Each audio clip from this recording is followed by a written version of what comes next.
My daughter came back from Australia was supposed to feel like the finish line. For 11 years, I had told myself that every aching morning, every skipped meal, every dollar I didn't spend on myself was building towards something. I stood in my kitchen in Memphis, Tennessee, wearing the same faded blue apron I'd owned since before she left, stirring a pot of the beef stew she used to beg me to make on cold nights. The front door opened. She walked in with a man I had never seen before. He was tall, well-dressed, the kind of man who makes a room feel smaller just by standing in it. He looked around slowly, the way people do when they're trying to be polite about something they find disappointing. Then he looked at me. His eyes moved from my apron to the old linoleum floor to the peeling corner of the wallpaper near the door. He leaned toward my daughter and asked, just quietly enough that I think he believed I couldn't hear, "Wait, is she the housekeeper?" My daughter didn't hesitate. She laughed. A small, soft laugh. "Oh, she just helps out around the place. She just helps out." I stood there holding a wooden spoon over a pot of stew I had made with my own hands in a house I had paid for with my own blood, and I heard my daughter describe me to a stranger as someone who helps out. Before I tell you what happened next, I want to ask you something. Have you ever given someone everything, not just your money, but your years, your health, your quiet dreams, and then watched them look right through you like you weren't even there? If that question lands somewhere deep in you, take a second to like this video. It helps people who need to hear this find it. And I would love to know where you're watching from tonight. Tell me your city and what time it is there. You'd be surprised how much it means to me to know I'm not alone in this. Now let me tell you how we got here. My name is Olivia Mercer, and I have lived in Memphis my whole life. I was born 2 blocks from the Mississippi River in a house that smelled like magnolia and frying oil. I raised my daughter Amber in that same part of the city, though in a different house, the one I worked 22 years to own. My husband Raymond left when Amber was 9 years old. Not dramatically, not with a fight. He just came home one Tuesday evening, sat at the kitchen table, and told me he wasn't happy and hadn't been for a long time. He was gone by Thursday. He sent child support for 2 years. Then the checks stopped. I never chased them. I decided it was easier to depend on no one. I worked at the Memphis VA Medical Center as a patient services coordinator for most of Amber's childhood. The job wasn't glamorous, but it was steady, and it taught me something important, that dignity doesn't come from what you earn. It comes from how you show up. I showed up every single day. After my shift ended at 4, I drove to a laundromat on Summer Avenue where I worked evenings as a cashier and helped fold linens. On weekends, I took in alterations and ironing from neighbors. My hands were always busy. My back hurt constantly. I didn't talk about it. Amber was my entire reason. She was bright, the way certain children are bright. Not just smart, but perceptive. She noticed things. She read everything she could get her hands on. By the time she was in high school, her teachers were using words like exceptional and scholarship material. I believed every one of them. The summer before her senior year, a letter arrived from a university program in Sydney, Australia. She'd applied without telling me, which was very Amber. And she'd been accepted into a competitive international business program. The scholarship was partial. Significant, they said, but partial. What was left over was more money than I'd ever thought about in a lump sum. We sat at the kitchen table the same way families always sit when something big has happened. I looked at the letter. I looked at her. She was trying to read my face. "Mom, if it's too much," she started. I shook my head. "It's not too much." I didn't know yet what that would cost me, but I knew that a door like that doesn't stay open for long, and I was not going to be the reason it closed. What I said that evening changed the next 11 years of my life. The first thing I did was call my bank. Then another bank, then a credit union across town that a co-worker had mentioned once. The first 2 said no. The third approved a loan, but only if I used the house as collateral. I sat in the parking lot afterward for a long time, watching people walk in and out of the credit union like the world was perfectly normal, while my heart was doing something strange in my chest. I signed the papers a week later. I sold my car, a 2009 Honda Civic that had never given me a single problem, and started taking the bus to the VA. I cashed in the small retirement account I'd been adding to since 2001. Watching that number go to 0 felt like watching a light go out in a room you always assumed would be there. I kept my mother's diamond earrings, the only jewelry she left me when she passed. I kept those. Everything else that could be converted was. But something unexpected happened the night before Amber left. I was in her bedroom helping her decide what to pack, and she held up this old photograph she'd found in a shoebox. The two of us at the Memphis Zoo when she was maybe 4 years old, her on my shoulders, both of us laughing at something off camera. She looked at it for a long moment and then looked at me. "I'm going to make you proud, Mama." I didn't trust my voice enough to say anything, so I just pulled her close. The months after she left were very quiet. I want to be honest about that kind of quiet because it's not nothing. It's a specific wait. I come home from the VA, heat up whatever I'd made on Sunday, and sit at the table by myself. Her bedroom door stayed open because closing it felt wrong, like admitting something. Her textbooks were still on the shelf. Her notes from AP Chemistry still taped to the mirror above her desk. The first year she called 3 or 4 times a week. We talked about her classes, her professors, a coffee shop near campus she loved where the owner spoke 5 languages. She was discovering a world I hadn't seen. I was proud, genuinely proud in a way that made the loneliness feel worthwhile. Then, slowly, things shifted. Not all at once. Nothing painful happens all at once. It happens in degrees like water cooling. You don't notice it until it's cold. The calls got shorter. She started texting instead of calling. When we did talk, she was often distracted, half present. She began mentioning a woman named Helena Voss, the director of an international business society at her university, well-connected, influential, the kind of woman who apparently knew everyone worth knowing in Sydney's financial community. Amber described her the way people describe people they're trying to impress. Helena thinks this. Helena was saying that. Helena introduced her to a group of people who came from a completely different world. By year 3, something in Amber's voice had changed. She spoke about our old neighborhood the way someone speaks about a place they're glad to have left. She mentioned once, almost casually, that Helena had told her the most important thing a young professional could do was to build an image that matched her ambitions, and that sometimes that meant leaving behind what no longer served her. I thought she meant bad habits. I didn't understand yet that she might have meant me. The requests for money had started the way they always do, small and reasonable: textbooks, a professional blazer for a networking event, a conference she needed to attend for class. I sent what I could every time, sometimes working extra alterations jobs to cover it, never telling her how I managed. What mother wants her child to feel guilty for succeeding? By year 5, she wasn't calling at all unless she needed something. I told myself she was busy. I told myself that's how it goes when children become adults. I made excuses for her the way I'd always made excuses for anyone I loved, quietly and without being asked. Then she called on a Tuesday night to tell me she was coming home. For good, or at least for a while. She had finished the program and secured a position with a consulting group that was expanding into the American South. She was excited. She had someone she wanted me to meet. A man named Jonathan Cole who, the way she described him, came from the kind of family that doesn't need to talk about money because it's simply always been there. I scrubbed that house for 3 days. I made her favorite meal, beef stew with cornbread, peach cobbler for dessert. I put fresh flowers on the table. I found the good tablecloth at the back of the linen closet, the one I'd saved for Thanksgiving. I wanted everything to be right. I wanted her to walk in and feel immediately that she was home. You know what happened next. That first night, after Jonathan had settled into the guest room and Amber had finished her stew without commenting on it the way she used to, I noticed her looking around the kitchen the way you look at something you're assessing rather than something you love. She asked me. The way you ask when the answer doesn't actually matter to you, whether I'd thought about getting the counters replaced. They're just a little dated, Mom. That word. Dated. Like the kitchen I'd cooked 11 years of meals in was a liability. I smiled. I said the counters worked fine.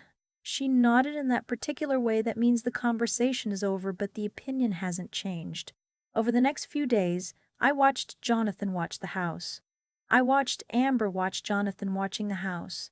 Something was being calculated. I could feel it the way you feel a change in weather before you can name it. 3 nights after they arrived, I came downstairs at midnight because I couldn't sleep. I was going to make tea. The kitchen light was on. I stopped at the bottom of the stairs when I heard Jonathan's voice, low and very measured. The property value has probably appreciated significantly since she bought it. Memphis real estate has been undervalued for years. Amber's voice, that's what I was thinking. Jonathan again. If she were to liquidate it and put the capital somewhere productive, she won't want to. Amber. Quiet. Flat. She might if it's framed the right way. A pause. What way? Tell her it's for you. Tell her it's an investment in your future here. She spent her whole life investing in your future. This is just one more thing. My hand was on the wall. I stood there and let it hold me up. And where would she go? This was Amber. But her voice didn't sound the way I expected a daughter's voice to sound when asking where her mother would live. Jonathan's answer was smooth and immediate.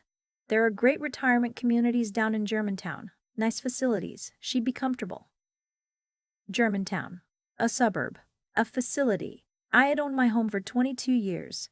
I had poured my retirement into my daughter's education, walked to work in the cold, taken in strangers' laundry at midnight, and now the plan was a nice facility in Germantown.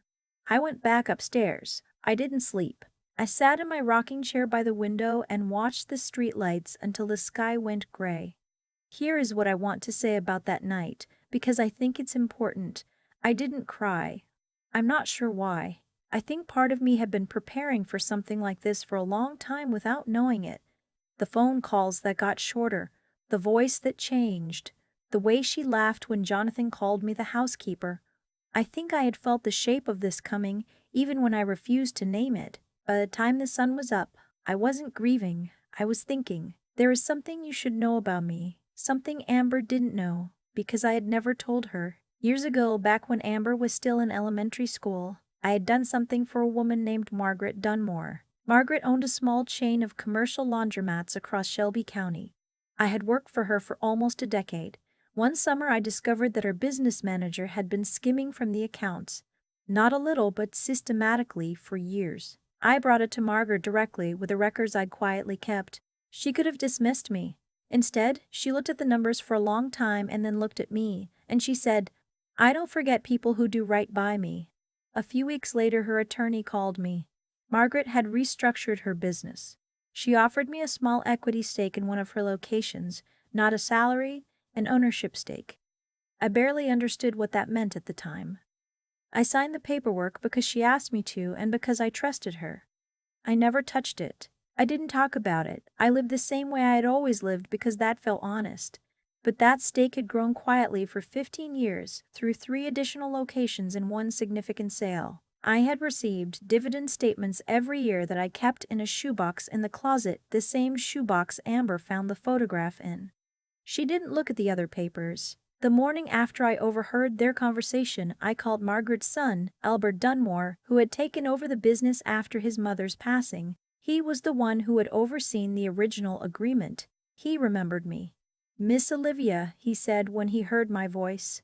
"Albert," I said, "I need to understand exactly where I stand," he told me. When he finished, the number he gave me was quiet for a moment before it landed. It wasn't Daniel Bennett's family money. It wasn't Jonathan Cole's world. But it was more than enough to change the terms of this conversation completely. I also called a real estate attorney named Sandra Okafor, whose name I'd seen on a card at the VA. I explained the situation in plain terms. She listened without interrupting. When I finished, she said, "Don't sign anything. Bring them to me." I scheduled the appointment for Friday. Thursday evening, Amber came to me in the living room with a folder. Jonathan was behind her. She sat down across from me and placed the folder on the coffee table. Her posture was the posture of someone who has rehearsed. "Mom, we want to talk to you about something." "Okay." "Jonathan and I have been working on a business plan." She slid papers from the folder. "We want to launch a consulting practice here. Memphis is actually a really strong market right now. Logistics, healthcare, supply chain. We have the network to make it work." I looked at the papers. The word capital appeared several times. So did the phrase property liquidation. Jonathan leaned forward. "The challenge with any startup is initial funding. But you're sitting on an asset that could be the foundation of something significant." He said it like he was doing me a favor. Like I should be grateful someone had finally noticed what I had. And where would I live? I asked. They had their answer prepared. Amber delivered it gently, the way you deliver news you know is going to land badly. Retirement communities. Germantown was mentioned. Nice facilities. Comfortable. Modern. Very safe. I sat for a long moment. I'd like to have my attorney look at this before I make any decisions, I said. Jonathan's expression didn't change, but something behind it did. An attorney. Yes. Mom, this is a family matter, Amber said. My house is involved, I said simply. I want someone to review it. Jonathan glanced at Amber. That's completely reasonable, he said, with the tone of someone who had just recalculated. Due diligence is always smart. Amber looked at him, then back at me. When? Tomorrow, I said. I've already made the appointment. Friday morning. Sandra Okafor's office was on Union Avenue 12 floors up, with a view of the downtown skyline I had always loved. Amber wore her blazer, Jonathan wore a suit. I wore what I always wear, slacks, a cardigan, comfortable shoes. Sandra Okafor was around my age, sharp-eyed, unhurried. She shook each of her hands and led us into the conference room without ceremony. She reviewed their documents first, quietly, carefully, turning pages without comment. Jonathan began explaining the business projections. Sandra let him finish. Then she asked a question. Mrs. Mercer, are you aware of your current financial position in full? I am, I said. Could you describe it briefly for the room? Amber looked at me with slight confusion. Jonathan paused. I described it. The equity stake, the 15 years of growth, the dividends I had never spent, the approximate current value which Albert Dunmore had confirmed for me 2 days earlier. The room went quiet. Amber said, "What?" Jonathan said nothing. I kept my voice even. I never mentioned it because it wasn't relevant until now. You both assumed my house was my only asset. It isn't. Sandra set down her pen. What this means, practically speaking, is that Mrs. Mercer has no financial need to sell her home. She has access to capital that exceeds what your business plan requires if she chose to invest it, which she is not obligated to do. She looked at Amber and Jonathan calmly. The power of attorney clause in this document, which would have granted you temporary management of the property, is not something I'd advise her to sign. Jonathan cleared his throat. We were trying to structure it cleanly, for tax purposes. I understand, Sandra said, but it's not in Mrs. Mercer's interest. Amber had gone very still. She was looking at the table, not at me. At the table, I watched her. My daughter. The one I had put on my shoulders at the Memphis Zoo. The one I had stayed up with when she had nightmares, sewed Halloween costumes for, driven to every debate meet, every science fair, every college visit. She was sitting across from me in a law office, and I could see the moment she started understanding what she had actually done. Mom. Her voice came out smaller than I'd heard it in years. You had this the whole time? Yes. And you never told me? No. Why? I thought about how to answer that. There were 100 true answers. I chose the most important one, because I didn't want you building your life around the idea that someone else's money was your safety net. I wanted you to learn to stand on your own. And you did. You're talented, Amber. You built real skills. What happened to those? She didn't answer, but her jaw tightened the way it does when she's trying not to cry. Jonathan shifted in his chair. Mrs. Mercer, I want to be transparent. The plan made sense to us based on what we understood about your situation. I should have asked more questions before making assumptions. It was a careful thing to say, a lawyer's kind of apology, but I appreciated that he said it. Sandra wrapped up the meeting efficiently. No documents were signed. Jonathan took back his folder. We all stood and shook hands again the way adults do when things have been resolved but not healed. In the elevator on the way down, no one spoke. When we reached the lobby, Amber stopped walking. Jonathan kept going toward the door, giving us space, which I noticed and appreciated. Mom. Yes. She looked at me for a long moment. Her eyes were bright in a way I recognized from when she was small and had done something she wasn't proud of. I think I forgot who you are. My chest tightened.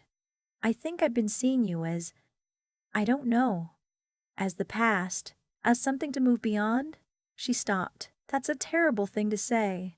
It's an honest thing to say, I told her. I'm sorry. The words came out unsteady. I didn't rush to tell her it was fine, because it wasn't, not completely, not yet. But I reached over and took her hand, and we stood there in the lobby of a building on Union Avenue while the city moved around us, and I held my daughter's hand the way I had when she was 4 years old and the world was very big. We drove home in near silence. When we got back to the house, Jonathan made himself scarce in the guest room. Amber sat down at the kitchen table, the same table where we looked at the university letter 11 years ago, and she didn't say anything for a long time. Finally she said, Helena Voss used to say that successful people travel light, that the past is weight. She looked at the kitchen walls. I started to believe her. What do you believe now? I asked. She was quiet for a moment. That she never knew you. I made tea. I sat across from her. We stayed there for a long time. There are things I know now that I wish I had understood sooner. Love without limits is not the same as love without wisdom. I gave my daughter everything she needed and nothing she didn't, except perhaps this: I never let her see the cost. I protected her from the weight of my sacrifice so completely that she never knew it existed. And when you don't know the cost of something, you can't know its value. I'm not saying she's a bad person. She's not. She got turned around somewhere between Memphis and Sydney, between who she was raised to be and who certain people told her she should become. That happens. It happens to a lot of people who are young and ambitious and suddenly surrounded by a world that makes their home feel small. What I know is that it can also unhappen. Slowly. With honesty. With patience. She's still here. Jonathan went back to his apartment downtown. His choice. And I think a right one. Amber is sleeping in her old room, the one with the AP chemistry notes still on the mirror. We have coffee in the morning before I leave for work. We talk more carefully than we used to, which is harder and better at the same time. The house is still mine. The counters are still dated. I don't mind. Now I want to ask you something. If this happened to you, if the person you gave everything to came back and saw you as something to manage instead of someone to love, what would you do? Would you have handed over the papers? Would you have stayed quiet? Tell me in the comments. I read every one I can. And whatever city you're watching from tonight, tell me. Tell me what time it is where you are. I'd love to know who's out there listening. And if this story meant something to you, if it reminded you of your own sacrifices, your own family, your own quiet strength, please like the video and subscribe to this channel. Stories like this one deserve to be heard. And so do you. Looking back on everything now, I think about cause and effect a lot. Not in a dramatic way, just the quiet, steady way that one choice leads to the next, and the next, until you find yourself standing in a law office on Union Avenue watching your daughter realize she doesn't actually know who her mother is. I made a choice when Amber was 17. I chose to give her everything and let her feel none of the weight of it. I thought that was love. And it was, but it was also a mistake. Because when you remove all the friction from someone's life, when you absorb every hard thing so they never have to feel it, you don't actually protect them. You just leave them unprepared. You raise them in a house where sacrifice is invisible, and then you're surprised when they grow up unable to see it. That's not Amber's fault entirely. She didn't become cold because she was born that way. She became that way because I handed her a version of life that had been carefully edited. She never saw me cry over a bank statement.